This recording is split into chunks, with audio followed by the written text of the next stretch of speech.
Dans une interview Fleuve, Nathaniel Olympio, figure de l'opposition togolaise et porte-parole d'un mouvement politique en cours de structuration, revient sur les tensions politiques croissantes au Togo.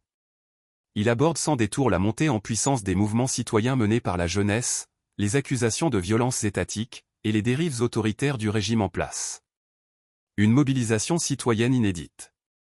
Pour Nathaniel Olympio, la révolte actuelle n'est plus l'œuvre des partis politiques traditionnels. Elle naît d'un réveil spontané, porté par une jeunesse togolaise connectée, lucide, et profondément touchée par les défaillances de la gouvernance.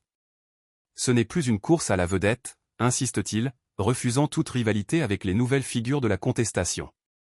C'est une excellente chose que la jeunesse prenne le leadership de la lutte.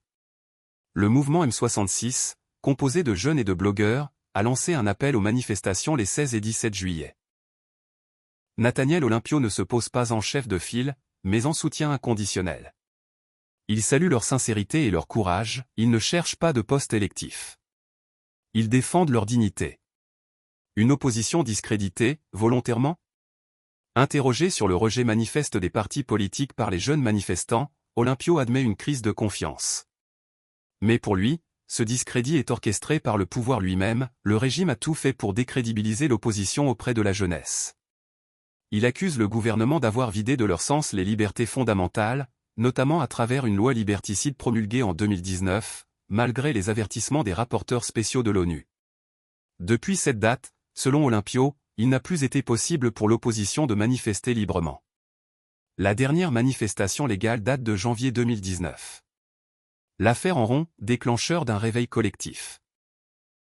L'arrestation puis la libération du rappeur engagé en rond ont secoué le pays. Olympio le considère comme une icône, un catalyseur. Son arrestation a indigné la jeunesse. Elle a réveillé une colère longtemps contenue. Malgré la polémique sur ses déclarations post-libération, l'opposant rappelle, il a affirmé avoir été torturé. Et ça, on ne peut pas le mettre au conditionnel. Il souligne que même si Faure Gnassingbé n'a pas donné d'ordre direct, c'est son régime qui a permis un climat de violence impuni. Quand on peut venir arrêter un citoyen chez lui, devant sa femme et ses enfants, le torturer et le détenir sans charge, c'est que le chef de l'État est responsable de l'environnement politique qui permet cela. Justice togolaise, un silence coupable? Olympio dénonce fermement l'inaction du procureur de la République.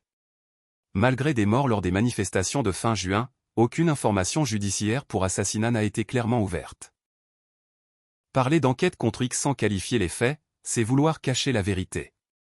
Il appelle à un véri.